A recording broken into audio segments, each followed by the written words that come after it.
नमस्कार विद्यार्थियों, स्वागत है मेरे YouTube चैनल में। हमने 12वीं क्लास की चित्रकला बुक में से चैप्टर नंबर 7, जिसका नाम था आधुनिक कला और कलाकार, के उद्भव एवं विकास के बाद में हमने 2 आर्टिस्ट पढ़ लिए थे। एक पढ़ा था BC सान्याल और दूसरा पढ़ा था NS बेंद्रे। उसके बाद में तीसरा आर्टिस्ट है अपना KK हेबार। तो चलो स्टार्ट करते हैं। KK हेबार। KK हेबार का जन्म, देखो अपन हर आर्टिस्ट के अलग अलग टॉपिक बना के पढ़ रहे हैं, उसकी कला शिक्षा पढ़ रहे हैं, उसके जीवन परिचय पढ़ रहे हैं, उसका प्रमुख विषय पढ़ रहे हैं, उनके प्रमुख चित्र पढ़ रहे हैं, उनके पुरस्कार और सम्मान पढ़ रहे हैं। ऐसे ही कला शिक्षा और जीवन परिचय KK हेबार का पढ़ते हैं अपन। देखो, बहुत बार पूछा हुआ क्वेश्चन है, KK हेबार का पूरा नाम लिखिए। तो KK हेबार का पूरा नाम है कांटीगेरी कृष्ण हेबार। पूरा नाम है कांटीगेरी कृष्ण हेबार। देखो, कांटीगेरी कृष्ण हेबार का जन्म 15 जून 1912 को हुआ था। 15 जून 1912 को हुआ था।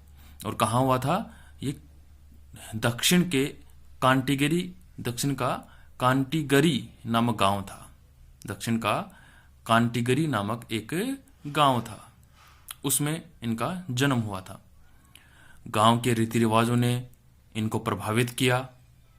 गांव के जो रीति रिवाज थे, वो रीति रिवाजों से बहुत प्रभावित थे KK हेबार, जिसकी आपकी कला पर भी, मतलब KK हेबार की कला पर इनके गांव के रीति रिवाजों का बहुत प्रभाव पड़ा। इन्होंने sir J school of art से, sir J school of art जो मुंबई में स्थित है, से इन्होंने कला की शिक्षा ग्रहण की थी। और उसके बाद भारतीय, राजपूत, मुगल, अजंता, बाघ आदि के चित्रों का अध्ययन किया था। कहने का मतलब, इनकी कला शिक्षा और जीवन परिचय में मुख्य बात यह है कि इनका पूरा नाम था कांटीगेरी कृष्ण हेबार। इनका जन्म हुआ था 15 जून 1912 को। और इनके जो गांव के रीति रिवाज थे, उन्होंने इनकी कला पर इनकी कला का पूर्ण प्रभाव उन रीति रिवाजों का है। कहने का मतलब, उन रीति रिवाजों के जो भी प्रभाव थे वो इनकी कला पर देखने को हमें मिलते हैं। तो आगे देखते हैं अपन। इन्होंने देखो sir J school of art से पढ़ाई की थी। उसके बाद में इन्होंने राजपूत, मुगल, अजंता, बाघ आदि के चित्र बना बना के इन्होंने प्रैक्टिस की, और आदि के चित्रों का इन्होंने सेट भी तैयार किया। देखते हैं आगे प्रमुख विषय। प्रमुख विषय देखना, KK हेबार के चित्रों का मुख्य विषय ग्रामीण जीवन, उत्सव, मजदूरी करने वाले व्यक्ति मुख्य रहे हैं। कहने का मतलब, इन्होंने ग्रामीण जीवन के जो भी विषय थे वो इन्होंने अपनी आर्ट में, अपनी कला में शामिल किए थे।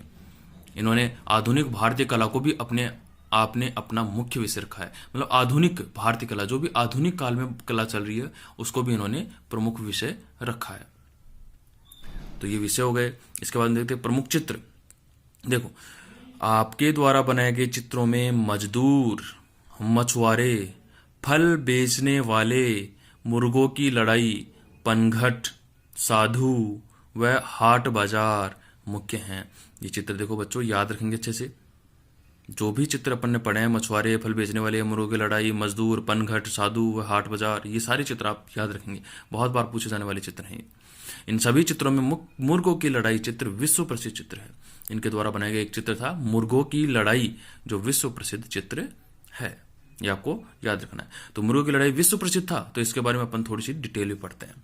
तो देखो, मुर्गों की लड़ाई चित्र में, मुर्गों की लड़ाई चित्र में KK हेबार द्वारा प्रयोगवादी शैली को दिखाया गया है। मतलब इन्होंने प्रयोग किया था कि ऐसा भी हो सकता है।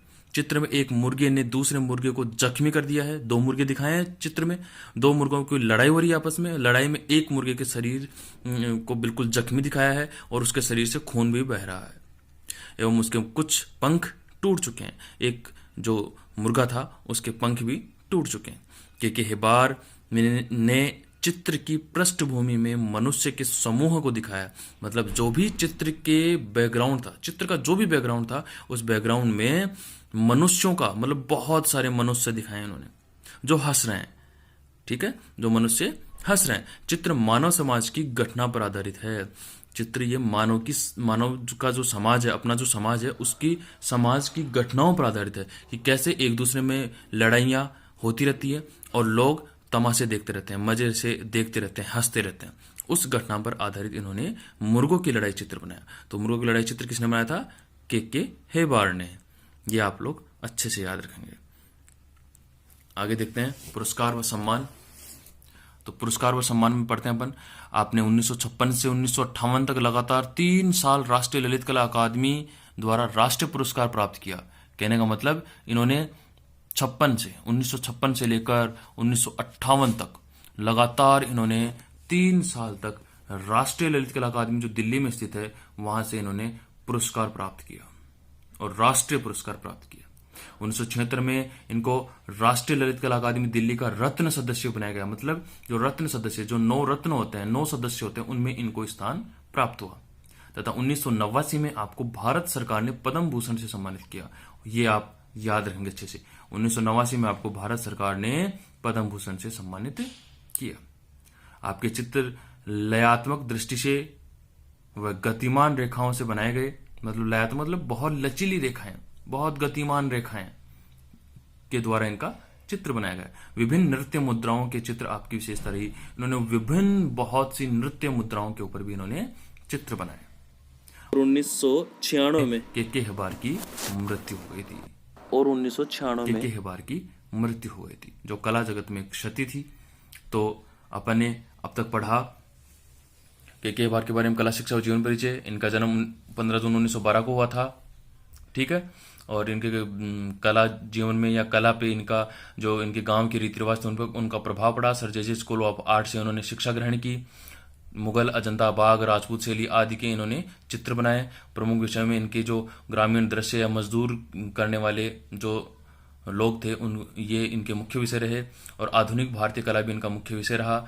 इनके प्रमुख चित्रों में मजदूर, मछुआरे, फल बेचने वाले, मुर्गों की लड़ाई, पनघट, साधु, हाट बाजार मुख्य रहे। इन सभी चित्रों में मुर्गों की लड़ाई विश्व प्रसिद्ध चित्र था। मुर्गों की लड़ाई के बारे में पढ़ा पाने कि मुर्गी लड़ाई चित्र के हेबार द्वारा बनाया गया था। ये प्रयोगवादी शैली में था।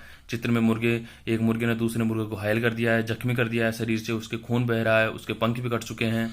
के हेबार ने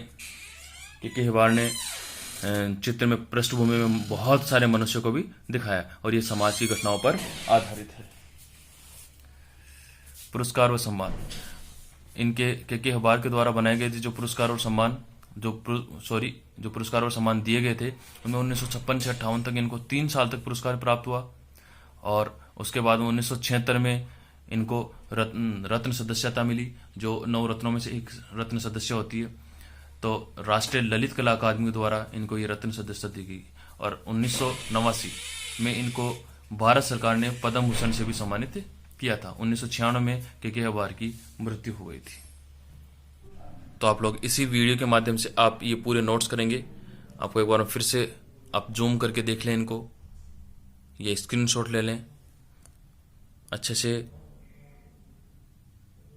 इसको लिखेंगे आप। और लिखने के बाद में ये 3 क्वेश्चन करेंगे आप, जो ओबीटी हैं आपके। पहला है बीसी सान्याल का संक्षिप्त में जीवन परिचय लिखिए। आपको बीसी सान्याल का जो जीवन परिचय है वो संक्षिप्त में लिखना है, ज़्यादा छोटा भी नहीं करना है आपको कि 2 लाइन में लिख दो आप। आपको जो नॉर्मली अपन जीवन परिचय लिखते हैं वो लिखना है। एनएस बेंद्रे के एक प्रमुख चित्र का वर्णन कीजिए। एक जो एनएस बेंद्रे का प्रमुख चित्र है, विश्व प्रसिद्ध चित्र है, उसका आपको वर्णन करना है। इसके बाद में के हेबार के प्रमुख विषय लिखने हैं, पूरे कितने विषय क्या हैं, किस विषय पे उन्होंने चित्र बनाए, तथा इसके बाद में उनके द्वारा बनाए गए चित्रों का वर्णन करना है। ये चित्रों के बारे में लिखना है। और ये लिख के सब और मुझे मेरे व्हाट्सएप नंबर 7688892273 पर आपको चेक करवाना है। घर में रहें, सुरक्षित रहें। धन्यवाद।